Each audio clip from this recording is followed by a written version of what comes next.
và chuyện nó đó bé ở các cháu các bố rồi bé một chút sáng nhỏ chỉ sinh này các bố rồi bé một lúc xíu học cho ăn tổ chỉ còn ok hai yếu rồi bé học có bé thọ khai nó có bé giàu sa cho bé lúc ninh chút sa bé tiền nhặt sa tôi nhớ là có lúc xuống lại ha tôi xây lại có phòng có một trong bố rồi bé lúc đó hai cho bé chút học kế bé bên từ hâm mộ kiểu như sáng xuống lại thìอย่างคืออยู่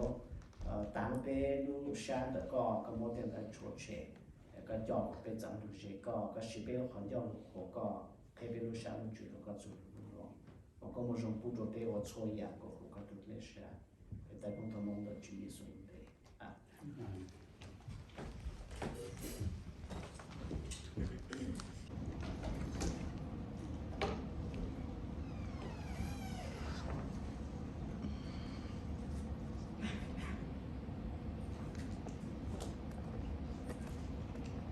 bây giờ mà chỉ cho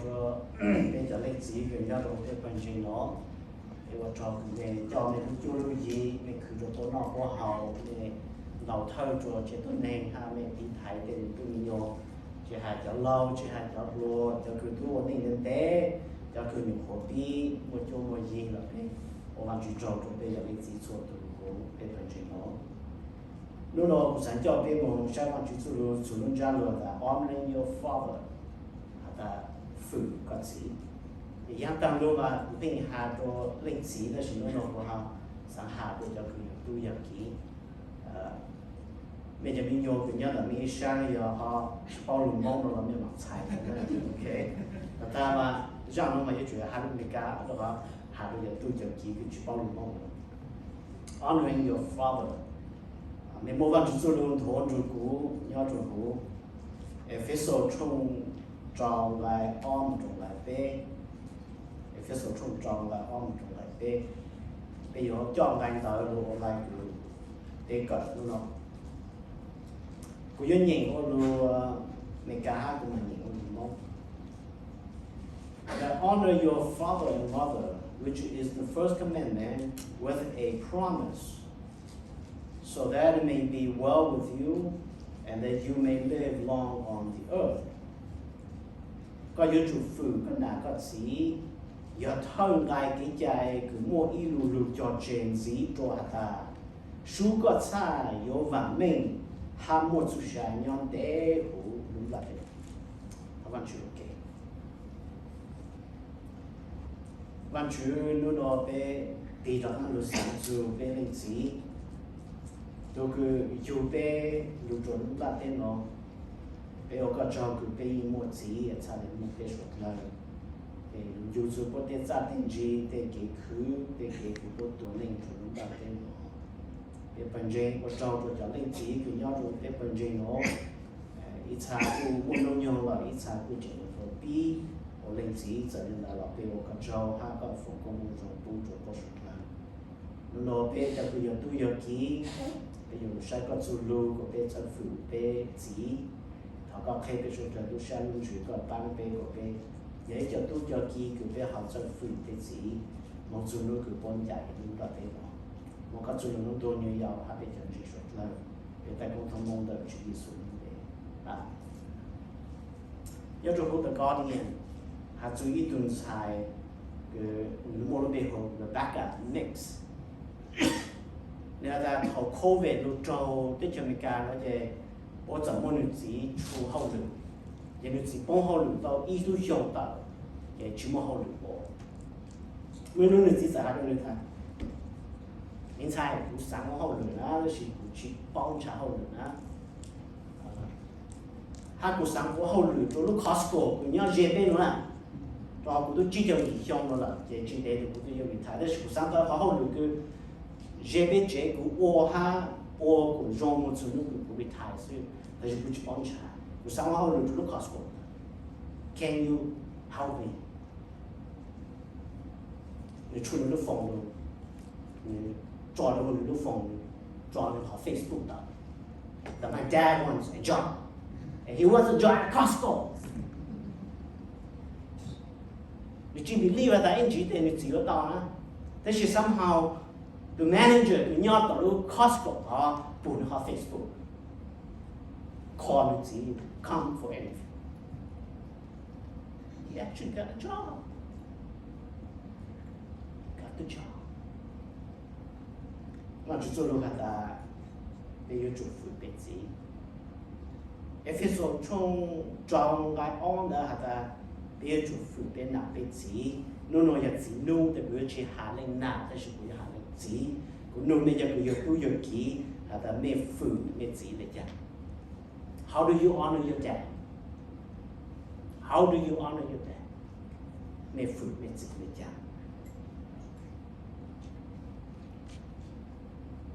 Có một sai lầm mà lulu phụ đó vẫn chỉ做lulu ta phụ,但是你去 describe gì chuẩn chắc là bây giờ chủ phụ đi讲了呢，你只摸出叫 detail， 你说还那个被phụ sự，但是你只看了bây giờ phụ đi讲。Qua lulu sai lulu đó Oxford Dictionary tao sai lulu phụ đó là chỉ honor đó sai lên nó là to regard with great respect or high esteem. Giờ bên phụ bên nào bên gì là chỉ bên phụ bên gì vậy? Bên một bộ sai or tụi cứ chỉ ra hay tụi cứ chọn kinh là tụi cứ sai. Một sáng lúc sáng là văn chút lu, nếu chỉ muốn limit cho những họ cứ là bây giờ phụ là phụ gì này cha, cho họ cũng chơi là nếu khai kế là lá cho bé họ cho honor bên gì. Sáng là bây giờ phụ đó bên gì, bây giờ chỉ hàng một đào là chỉ chắc của hàng bây giờ.是被做给我们人家的被尽量辅导被子，好第一也被辅被子了，然后就被还有容的被子，speak well to him. You honor your father by speak well to him. 还有容的被子，给还有有一样个看到的被辅被子了被欺负。The way you talk to your dad, it will show whether you honor him or you're not. The way you speak, the way you say. Your word means a lot, whether you honor him or not. Cũng như là tụi cái bên nhà, tụi cái bên lưu, tụi cái bên phụ, bên nhà hà lưu rong đó. Bên nhà chỉ là hà lưu thề, là chỉ hà lưu nhang, là chỉ hà lưu chỉ rong cho tụi tôi này cái bên phụ. Bây giờ cứ giờ ở bù bây giờ mình hàng lúa rong mình tụi bù này đó mình lúa mình tụi bù mình phụ mình tụi bù bây giờ bây giờ bù mình phụ mình tụi giờ mình hàng lúa rong mình tụi giờ bây giờ là rong yên là sao giờ mình phụ mình gì giờ mình hàng lúa rong tụi mình gì bây giờ cứ một thái tê mình bao tới cái thái à thái phụ thái tụi phát trọng thật chú sinh thì tụi ta chỉ nói cứ ổn định một lâu kế mấy sai những lúc này mà chỉ nhớ phụ là đó chỉ thay chỉ phụ thay tụi phát tài rồi nhưng một số thay tê em hà luôn lên chỉ dùng đâu thay tụi phát tài thay nó ông để ông cầu bây giờ hà dùng tụi phát tài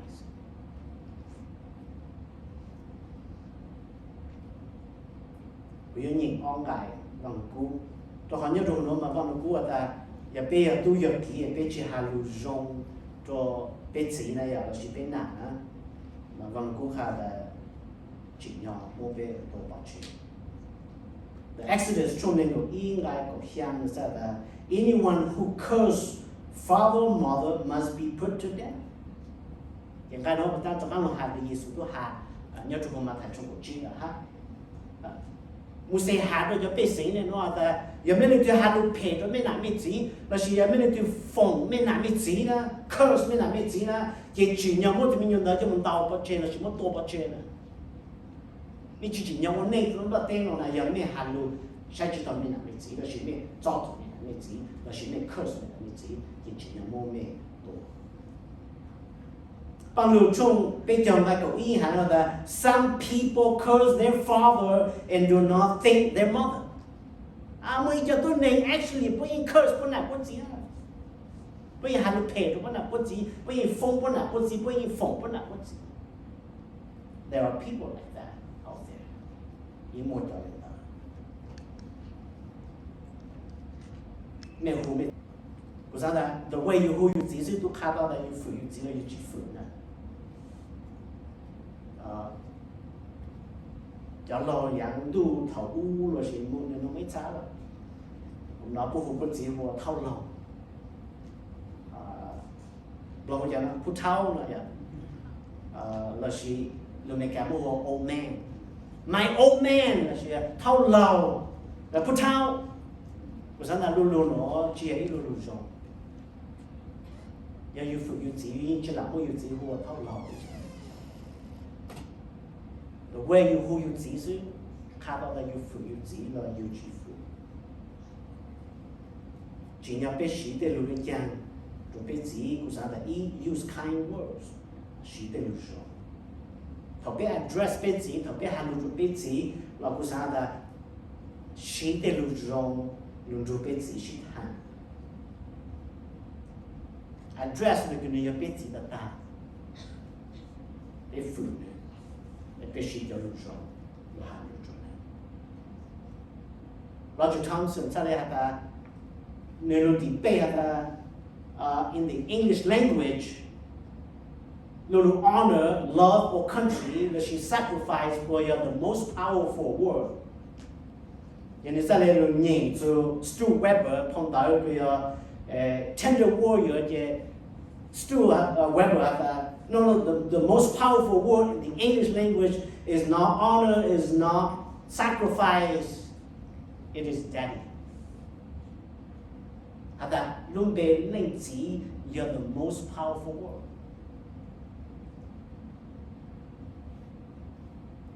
Mình một bao giờ mình phụ biết gì nữa, even though mình chỉ tu lâu cái gì chỗ xong, mình tu trò chỗ sang chỗ xong, là mình chỉ có mình chỉ là chăng, daddy, my daddy. That means a lot. Chúng ta nhìn từ Bill Graham to daughter, cái and Grant Lots, so thầu, but Newsweek interview Bill Graham thằng người tu lo cho tới show, người tu search thằng người đợt người tu làm mỏ nữa, thì bữa sau thằng interview Bill Graham,但是 somehow người tu采nhau tới đó, thì người tu thật là bá chú người chỉ ăn người này ở tụ lu cái bây giờ bao giờ người tu gì cho tới xong đó người hôn người chỉ là cha my daddy.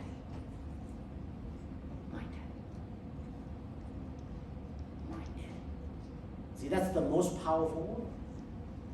Thọ bé hô bé chỉ đó, bây giờ là chỉ nhau bé sĩ bé luôn chỉ xong rồi hạ xuống bé chỉ. Cho nên đó bây giờ là use a soft tone, bé nó hạ luôn luôn mong là sĩ lúc số cái mong mua là sĩ chọn thế này vậy. Particularly thọ bé là bé chỉ lâu là, bé hạ luôn là bé chọn thế. Đó giờ bây giờ là bố chỉ nó là sĩอยู่มุ่งมิ่งหมดหรือโป้เราสิโป้จีจีจ้านั่นเองอยู่หาลูกโป้จะอยู่เพ่งเพ่งเทน้ำหมอเหรอหมอคนหน้าเหรอภาษาไทยว่าตัวจงหา be soft tone use your soft tone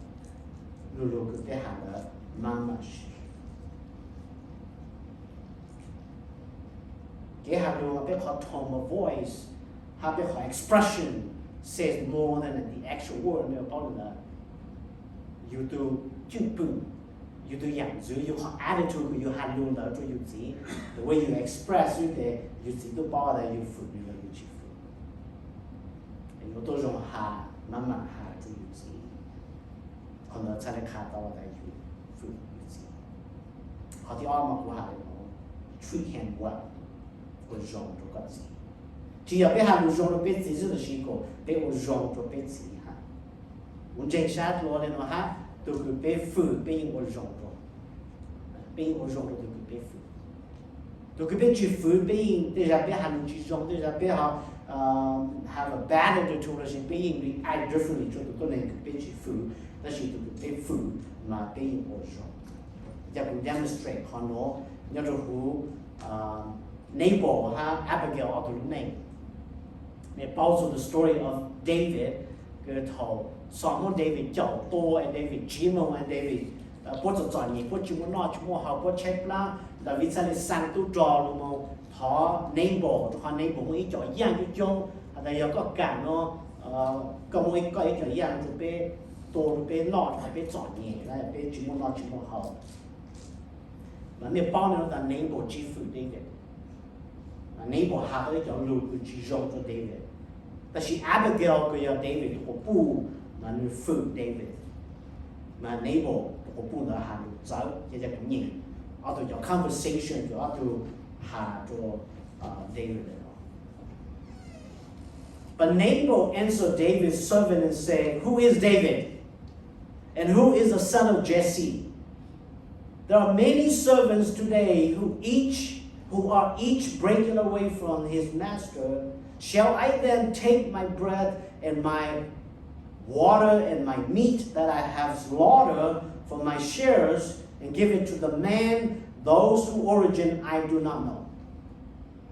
咩包的头，包路也包路头，让毛的neighbor thì neighbor还没见嘛，neighbor的vía lên từ Jesse tụi tôi lên từ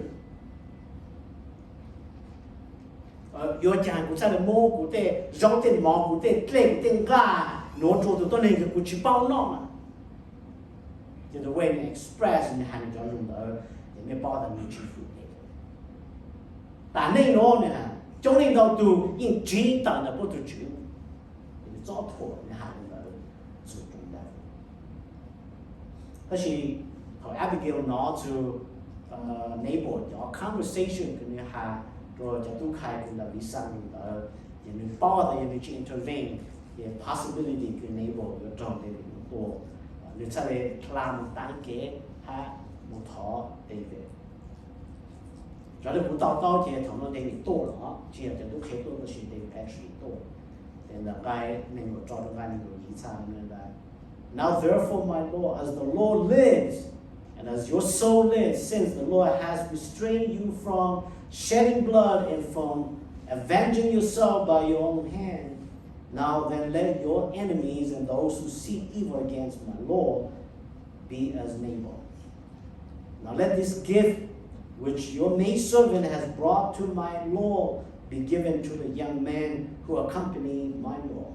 Please forgive the transgression of your maidservant, for the Lord will certainly make my Lord an enduring house, because my Lord is fighting the battles of the Lord, and evil will not be found in you all your days. So mấy sai ó chọn dùng nó chứ, tụi tôi này cứ dùng phun để dùng hành nó chăng, tôi này cứ dùng chỉ phun để dùng hành nó chăng. Ấy cũng chỉ ra là in the same context nó, bé chỉ lúc này nhau tập bé lúc suốt là in the way bé treat bé chỉ, để khá đó là bé phun, bé chỉ phun. When you treat it in the jam, the equal that treat with respect. More busy, shy to hug, chỉ ra là chỉ phải shy đầu busy. Đầu bên chủ kế của này, của bên ôm ở, của bên thì nó demonstrate họ cứ phải shy đầu busy. Là chỉ phải honor đầu busy, rồi là làm bên mình. Của bao giờ bên nhau cũng đủ bây giờ đầu lên chỉ cho lâu của tôi một cái tôi bây giờ bây giờ chỉ chơi một cái bé, bây giờ bây giờ chỉ bao nhiêu cái dùng cái bé, bây giờ bây giờ chỉ hải thái cái bé à, mấy cho nó mấy hải thái đó, ta chỉ biết chỉ thì bây giờ hành là bao nào cũng sử dụng,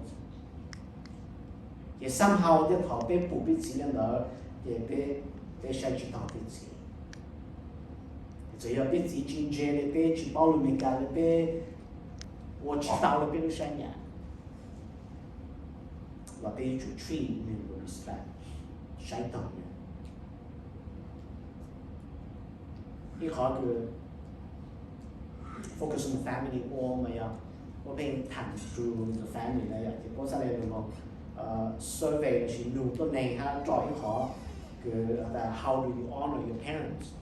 Một nền của cái thì là cái của ý thì người ta hay nói là giờ tao mà bây giờ cứ tu được kỹ mà chọn chủ mình chỉ sự chẳng don't talk back. Giờ mình phụ mình chỉ là gì don't talk back. And how do you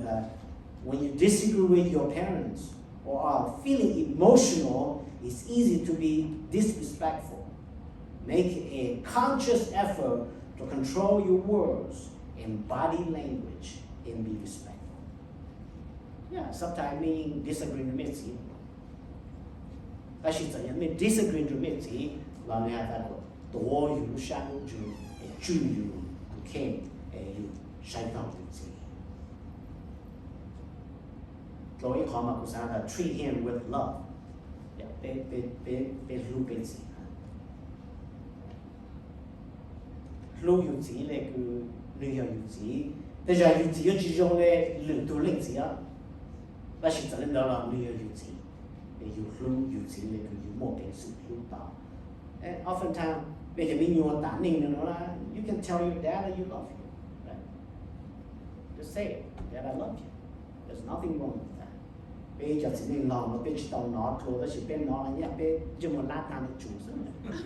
That's okay, right? It's okay to hear the word that I love you. And oftentimes, once in a while, cái lúc mẹ chỉ thì cái mình chỉ cho mẹ chỉ. Của sao là mẹ chỉ chỉ của mẹ yếu thế. Bây giờ là chuyện chơi để chơi cho cha, rồi chỉ ý anh chỉ là mình chỉ tới bỏ, mình chỉ mà nghe ta, ôi ya, bây giờ mình nhiều lúc của ha, của sao ta, bây giờ mình once in a while, mình muốn ý anh mình chỉ là ý khá vào là mình chỉ.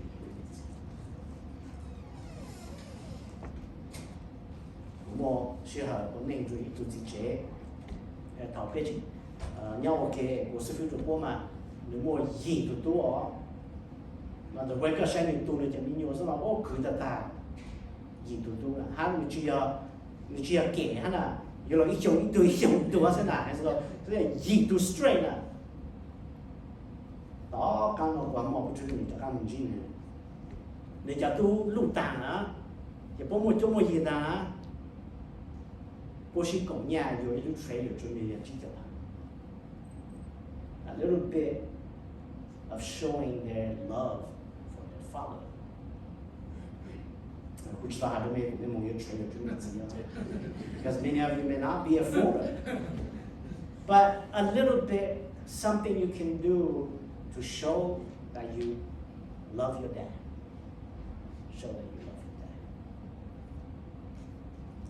Có thể để tay của sao nó còn nói khẩn nhột rồi. Care for him when he is old. Giờ mẹ phụ mẹ chỉ để tu người thọ người lâu là tu người thọ người lâu thọ mình chỉ một lần một rồi nó cá nhau rồi người chỉ take care tao người cái don't worry about him, he'll take care himself. Actually, one day like your dad will grow old. He will grow old.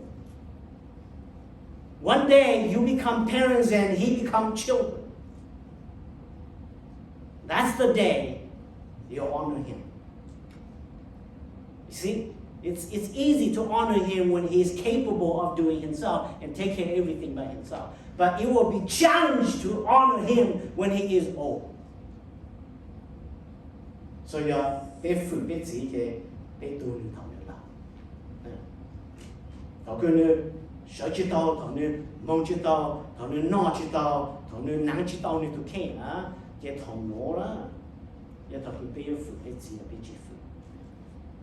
Bây giờ chọn được bốn người là bây chỉ chọn. Bây giờ tôi lúc rằng là chỉ tu. Bây giờ nhau đồng ý sang là chỉ nó. Cho nên đâu tôi hay là bố phụ bố chỉ là gì, mình sẵn bao hay là tôi phụ bố chỉ là ta á. Giờ tôi cứ actually tu lên gì đó. Tu lên gì thầu đó.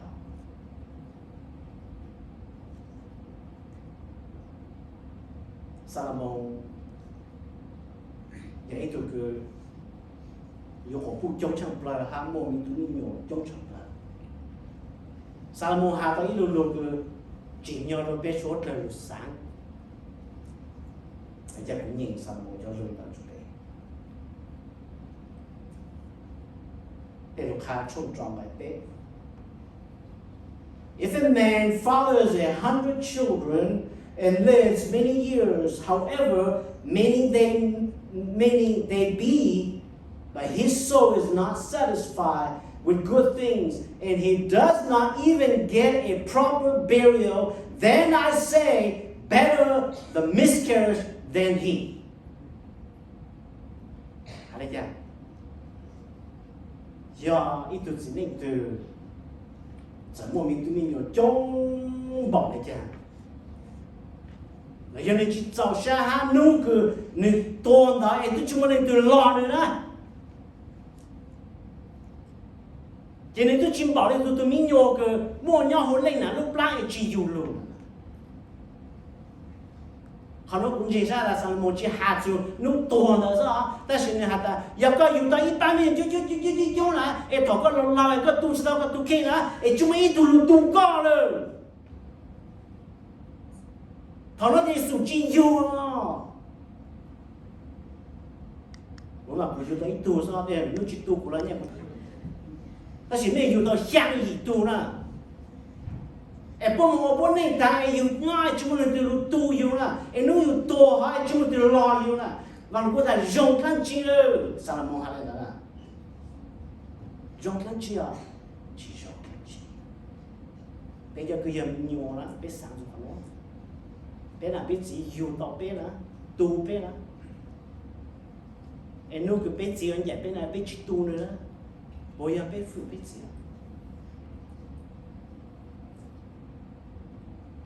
sẽ là chú ý tôi giờ nhân dân California này mỗi gì cho gì xong này to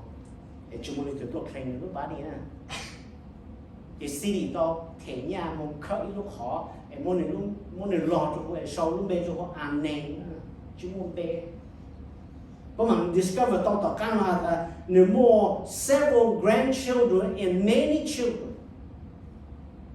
all those children forsaking their father ở biết cái đó đâu đó giờ có chỉ bảo hành chuyện bộ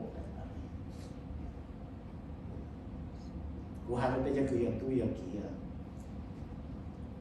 tôi mới chỉ họ như lâu rồi lúc sáng đó chỉ nếu là tôi ha giờ mới phụ mới chỉ ta thì tôi mới chỉ họ như người dạy lúc là thế nào bố trong những non nữa họ tu nữ sai nữ ole Daviha gave him a good burial and that's the way you honor your dad. Cha cũng sau đó so bây giờ phụ biết gì vậy cha speak well to him treat him well and take care of him when he is old. That's practical.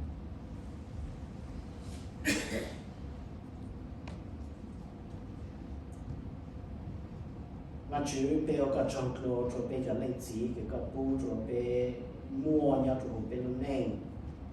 you know lúc đấy chẳng nó cũng sáng chú YouTube là cứ giờ lấy chỉ bây giờ có trong cho bố cho thằng lúc nên cứ mua bố thằng này lúc đấy nó có bán được bây giờ cứ giờ tu giờ kỹ của bây giờ phụ bây chỉ mà nó đau cho cái của bây giờ phụ đó là nó có bán của bây giờ hàng lúc của bây chỉ chỉ để lúc đó lúc trái bây chỉ nó có bán của bây giờ treat bây chỉ rồi bây giờ lúc bố bây giờ phụ bố bây sai đạo bố cái bố của bây một lúc làm lúc rồi một lúc bệnh sự một lúc sáng để một chút cái lúc tu bây chỉ thôi là cái bán của bây một đó là cái chỗ lúc cho trẻ là giờ bây phụ bây chỉ đó cái bố rồi bây một chút sáng nhóm để rồi cái bán của bây giờ tu cho kỹ một đó là biết phụ đạo biết chỉ của biết thọ giải của chủ công chủ mong của ninh để chúng là thế và chủ yếu nói là Father's Day có phụ công một dòng bố được bây giờ linh chỉ tăng bố của bố nó cá nhân dòng có bố chỉ gì của bố chơi cho lúc vô lúc gì có phụ công một bố lúc nên của bố tại linh chỉ sản bố cho bố chết luôn này lúc đó cái lúc nó có chủ lưu có một cái chủ lưu cho cái chủ lưu sản chủ cái sau này nó suy bây một vào một chế một cứ nó cứ họ một cái đó cần đấy xa họ dùng một trong số lại những weekend đi cảm thấy nó thằng con chủ con cho có phòng không được cũng được biết sốt lại có biết một họ tư là có biết nó cái rồi có chỉ tao luôn có bu có biết một chút sải nhỏ cái cho cái chẳng tốt biết có hiện cái một sốt lại khi đó có bây giờ suy giảm nó thì sẽ tay cũng thằng một chỉ số một chút biết sốt lại